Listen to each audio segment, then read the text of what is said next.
Hi, everybody. Colin Stevenson here, joined by my hero, John Lenhart. Hi, John. Hi. Now, this is our third episode on art, and this is how art affects the unconscious, or how the unconscious affects the way that you see art. Everything comes from our unconscious. This is the program that runs that we can't control, that we either gain energy or lose energy from. And John, would you like to explain to us, please, how this can come into art? So the key is all great and lasting art has a huge unconscious component to it. And I'm going to illustrate this by telling a story that in a way doesn't have anything to do with art, but it kind of does, because how we define art. But I used to be the vice president and the chief, technical person for a chemical company that made car wash chemicals. And what happened was we had this pink foam, this cherry foam that we put on the cars, and we regularly heard how our cherry foam was the best.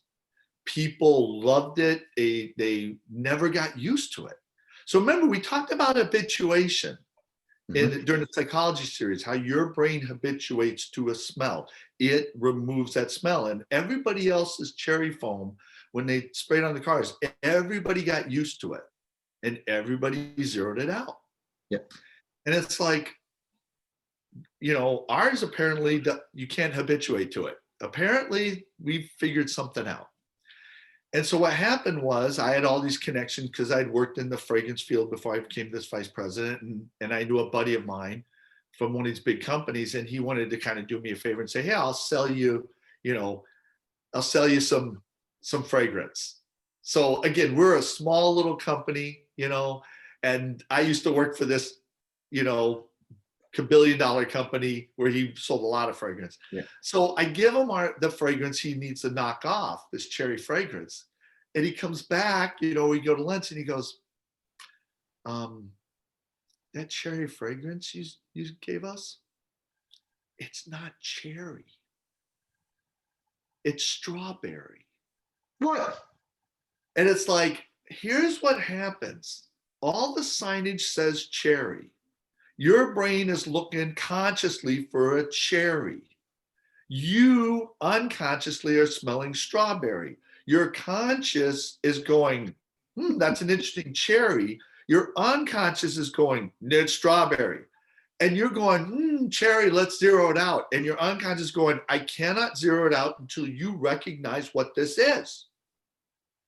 And your brain will oppose your ability to zero it out. Your brain will keep it around because there is a disconnect unconsciously with your conscious, because we're human.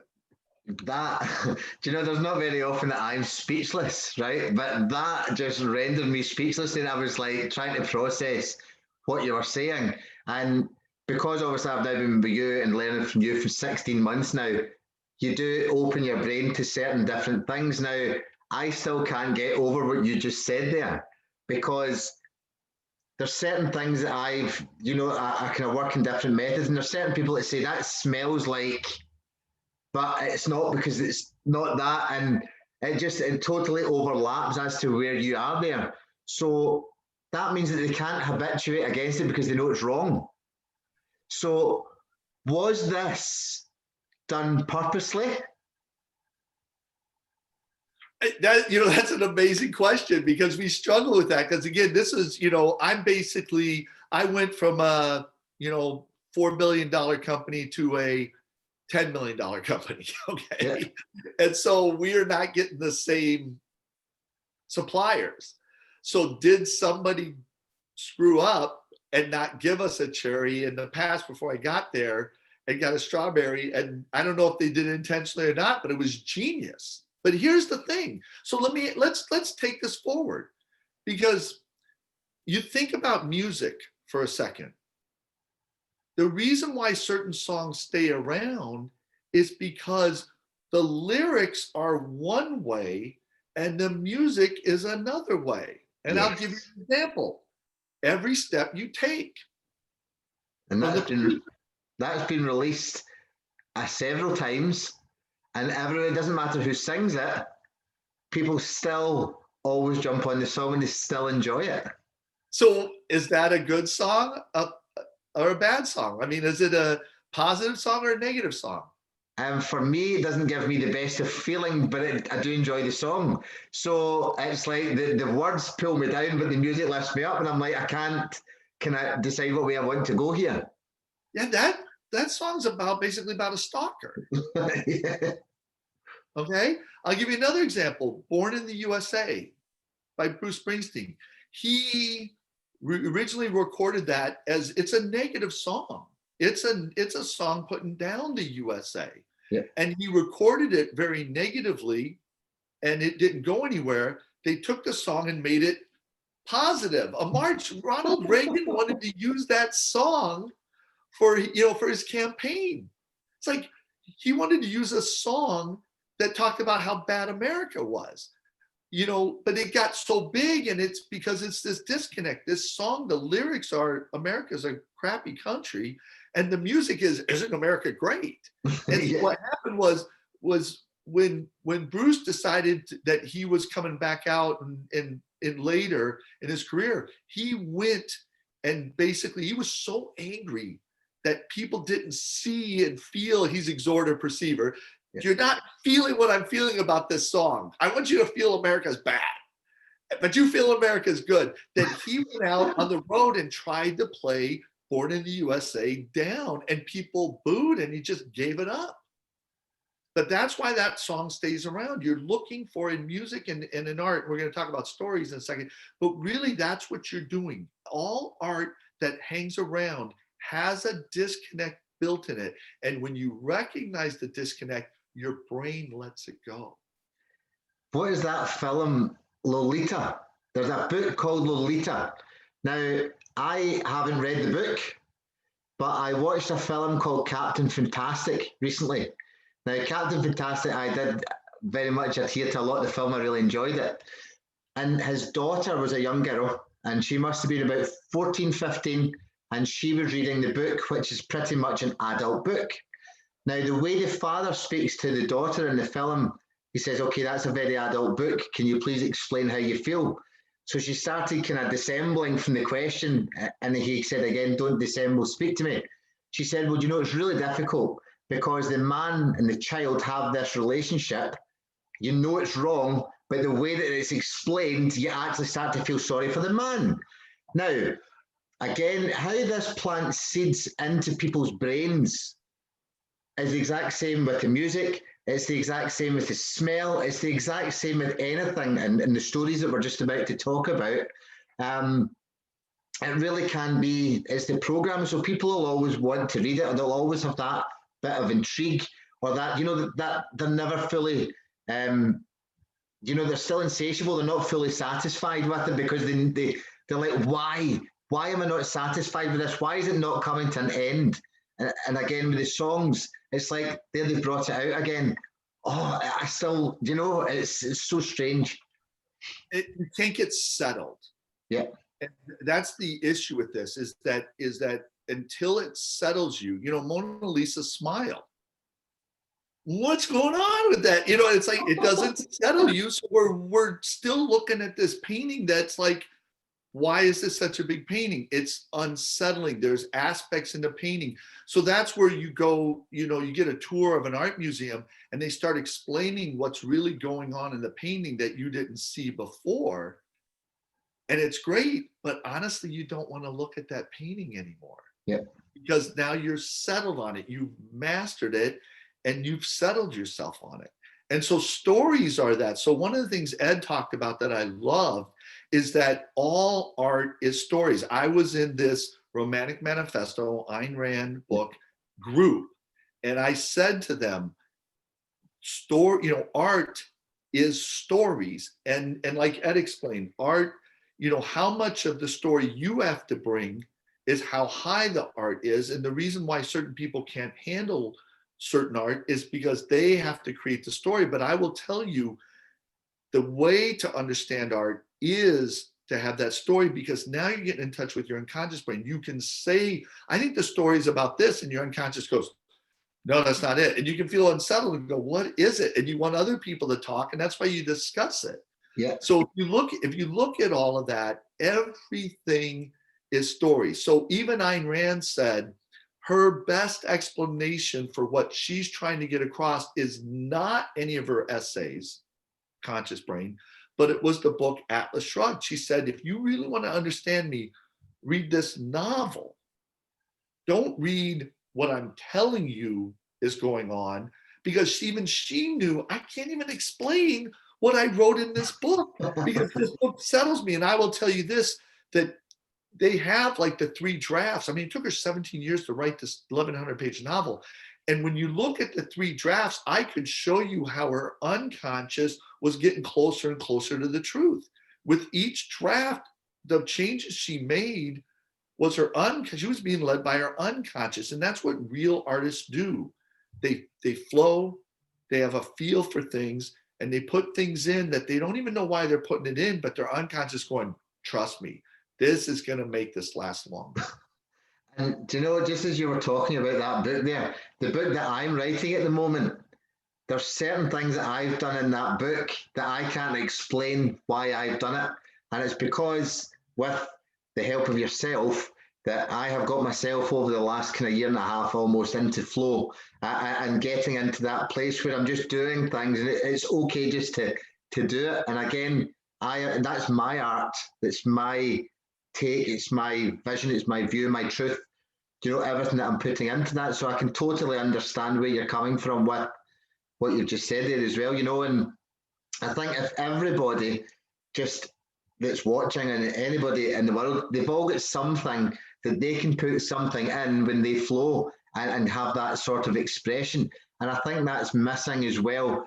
We can look at other people's art, but we're not doing enough art for ourselves, in terms of being able to express our own vision. Right. So I think artists, and again, I think we're all artists, but I think artists know that. So they want to flow, they want to be unconscious, and that's great. I'm a producer. I help people get more of their uniqueness out and make their art better. And I can explain to them the process for doing that. The people who are insecure say, I don't want to understand what I'm doing because I'm afraid I won't be able to do it. That just shows me you're not very secure. Colin, you were the first person on LinkedIn who went, I knew you were an artist, but you like, explain to me what I'm doing. And when I explained to you, it's allowed you to become this bigger artist. So that's why you are much higher self-esteem than the majority of artists out there who, when I try to help them go, I don't want to understand it. I don't want to understand it. Then I'll lose it all. Then you don't really got it. Yeah. And that's a lot of what Ayn Rand wrote in the Manic Manifesto, is she knew the process and she wanted to understand more. In fact, in the Manic Manifesto, she said, until we have a model, and I'll put it in my words, she said, until we have a model for how we take in reality, I would say, until we have a model for the mind and the brain, we're not going to be able to get better at art.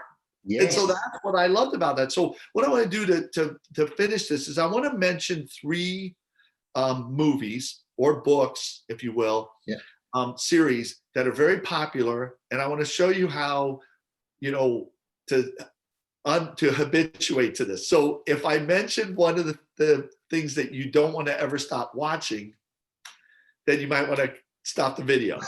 Okay, but I want to talk about 3 and I can talk about a bunch of them, but I just want to pick 3 just to kind of finish this off. So the first one's Harry Potter. Mm-hmm. So when I share this with people, they'll watch Harry Potter one more time, and then they don't watch Harry Potter anymore. So the thing is Neville Longbottom is the hero of Harry Potter. It's not Harry. And every time you watch the Harry Potter series, you're going, Harry's great. And you're unconscious going, no, Neville's great. Neville's the one, not Harry. It's Neville. Mm-hmm. And it's like, Neville's bad. And your unconscious goes, well, you're going to have to watch it again. You're going to have to reread these books again. And that's what's happening is you're watching these people who watch Harry Potter over and over again. They talk so glowingly about everybody but Neville. And the minute I say that to them, and then they watch the first one, Neville wins the House Cup. Neville wins. It's Neville who won it. wait, oh, you're right. And all of a sudden, click, click, click, click, click. They get settled. They're like, oh, I don't ever have to watch it again. No, you don't. So that's what was great about Harry Potter was totally focused you consciously on Harry, but in reality, it was Neville. Okay. The Matrix, second one. You know, Neo's great and everything, but Agent Smith is actually the key to the whole thing. And Agent Smith actually fulfills the prophecy and makes all these choices and does all these things that Neo actually doesn't do. So when you understand Agent Smith's role and who everything's really about him, and you get off of Neo, all of a sudden it's like, oh, now I get what's going on. Yeah. And then you don't necessarily watch it. And then the last one, this is an older one. It's one of my favorite. And you can go on YouTube to see how they explain these. But the original Karate Kid. Yeah. Daniel is a bully. Just what you said about the Lolita thing is the original Karate Kid got you to root for a bully. And so every time you watch it and go, Cobra Kai's a bunch of bullies, Daniel's a bully. You know, if you really look at how every interaction happened with him and the kid from Cobra Kai, Daniel's the one who was a bully each time. And even the ending, the tournament starts off with people being told, you cannot kick people in the head. And Daniel's crowning moment is he kicks this kid in the head and wins the tournament. And everybody's celebrating him, and he broke all the rules. Yeah. It's like when you watch that, you go, oh, I'm watching this, I'm rooting for the bully. And people don't realize that, again, we spoke about it in our last video about the unconscious programming. You know, what's actually happening there, which can lead people to different behaviors or viewing things differently. Going back to art again, if people have been programmed a certain way, or they've allowed the pathways in their brain to lead from one place to another, they're not going to be able to open their mind up, such as the conversation we just had about me saying, yeah, tell me what I'm doing and how I can grow. It's the same thing in how we view art, how we view movies, music, family, relationships, everything. Right, and that's a great way to set up the next one, because what I want to talk about is how art does change your behavior, both good and bad, because it does do that. And it's great to read a novel and let that character unconsciously change your behavior. So that's where we're going. So you set up the next one perfectly. Yeah, nice. No, thank you so much, John. It's been great. And I'm going to go and see how many things I can smell and it's not the right thing. And because honestly, that was mind blowing. But then once you put it into context and put everything together, so maybe people might be able to reach out to us and say they might have something that they've had that takes them one way that pulls them another. We would love to hear from them as well. So thank you. And thanks again, John. Take care. Bye.